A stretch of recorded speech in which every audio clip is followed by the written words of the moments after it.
మహా న్యూస్ వంశీ మొన్న తప్పించుకున్నాడు కానీ వాడిని వదిలే ప్రసక్తే లేదు. వంశీ ఆంధ్రజ్యోతిలో స్ట్రింగర్ లాగా పనిచేసి మహా న్యూస్ ఛానల్ ఓనర్ ఎలా అయ్యాడు అని మేము అడగొచ్చా? వంశీ ఎలాంటి లంగా పనులు చేసి ఇల్లీగల్ దందాలు చేసి ఓనర్ అయ్యాడో మేము మాట్లాడొచ్చా? మీరు పోలీసుల, కాంగ్రెస్ కార్యకర్తల, అనైతికంగా ప్రవర్తిస్తున్న పోలీసుల పేర్లు కూడా గుర్తుపెట్టుకుంటాం.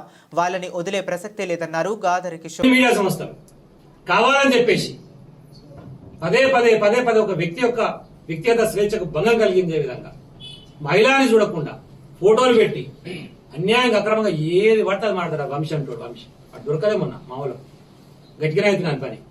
ఇప్పుడిప్పుడు వాడు వదిలిపెట్టే ప్రసక్తే లేదు. వంశీ అంటోని మహా న్యూస్ ఇవ్వడుండే అండి. వాడు కూడా చిన్న స్టింగర్ గా పని చేసుకుంటుండే, ఆంధ్రజ్యోతిలో పనిచేసిండు. అప్పుడు సేమ్ ఇట్లా ఎంఆర్పీఎస్ మాట్లాడితే వాళ్ళు దాడి చేస్తే ఆ కేసులో కూడా జైలుకి పోయాడు వాడు. మరి ఇలా మహా న్యూస్ అదే తట్టైనా కొడతాను మేము కూడా అనొచ్చా, మాడొచ్చా?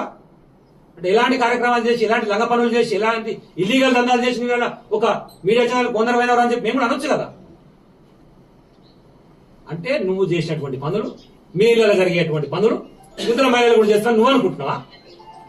అది మీకున్నదేమో కల్చర్, మా దగ్గర లేదు. ఒక మహిళ యొక్క స్వేచ్ఛని భంగం కలిగించేటువంటి రైట్ ఓడించింది నీకు. ఈ రోజు వరకు ఫోన్ ట్యాపింగ్ కు సంబంధించి ఆ విచారణ చేసినటువంటి ఏ ఒక్క సంస్థనైనా సరే విచారించినా ఇది బయటకు వచ్చిందని చెప్పిర్రా? మరి నువ్వెట్లా చెప్తావు? పోనీ నువ్వు అనుకుంటున్నటువంటి వ్యక్తులైనా స్వతహాగా వాళ్ళు వచ్చి వాళ్ళ కంప్లైంట్ ఇచ్చిర్రా, నా ఫోన్ ట్యాప్ అయింది, దీనివల్ల నా వ్యక్తిగత స్వేచ్ఛకు భంగం కలిగింది, నన్ను వీళ్ళు బ్లాక్ మెయిల్ చేసి నాకు వీళ్ళు మాట్లాడని చెప్పిర్రా? ఏది పడితే అది మాట్లాడితే నడుస్తుంది, మా ఇష్టం చేస్తాము, మళ్ళీ ఏమైనా మాట్లాడితే మీడియా స్వేచ్ఛకు భంగం కలుగుతుందా? మొదటి నుంచి మీడియా స్వేచ్ఛ మీద ఇట్లనే చేస్తున్నారు. అరే మీడియా స్వేచ్ఛకు భంగం కలిగిస్తుంది భయ్. వాస్తవాలు చెప్పు, నువ్వు వాస్తవాలు ఏమన్నా చెప్పు.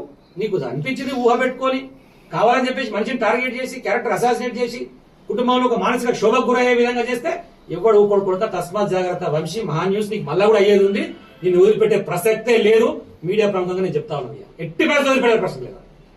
ఏ రోజుకైనా సరే మేము కూడా పిక్కు ముక్కు పెట్టేం చేస్తున్నాం. గతంలో చెప్పింది అబద్ధం కాదు. పోలీసులు కూడా అత్యుత్సాహం. ఆ దాడిలో పాల్గొన్నటువంటి వాళ్ళు అని చెప్పేసి ఎవరి మీద ఆరోపణలు చేస్తున్నారో పిల్లలు పోయి నిరసన తెలియజేస్తారు. మా రైట్ ఎందుకు ఇచ్చిన రైట్ చూసాక అడుగుతారు పోయి.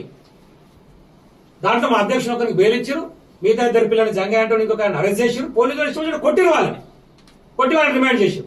ఇంకా 5 పిల్లలు ఇప్పటికి అబ్స్కాండింగ్ ఉన్నారు. ఎవరిచ్చి నీకు రైట్ కొడుతుందుకు? నువ్వు కాంగ్రెస్ పార్టీ కార్యకర్తవా? పోలీస్ అంటే నీ ఇష్టమా? నీ అయ్యా జాగీరా?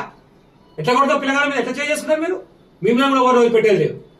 ఎవరెవరైతే దాంట్లో పాల్గొన్నారో అందరి పేర్లతో సహా రాసుకుంటున్నాం. మీ సంగతి కూడా తేలుస్తాం. కోర్టుల చట్టాల ద్వారానే మీ మీద కూడా రిట్టేసి మిమ్మల్ని అందరూ కూడా కోర్టుకు ఈడుస్తాం. ఎప్పుడు జరిగింది ఇట్లా పరిస్థితి? తెలంగాణ ఉద్యమంలో పాల్గొన్నటువంటి వారి మీద సేమ్ ఇదే దాడి జరిగింది పోలీసుల ద్వారా. మళ్ళా దాన్ని ఈరోజు మళ్ళీ ప్రవేశపెడుతుంది.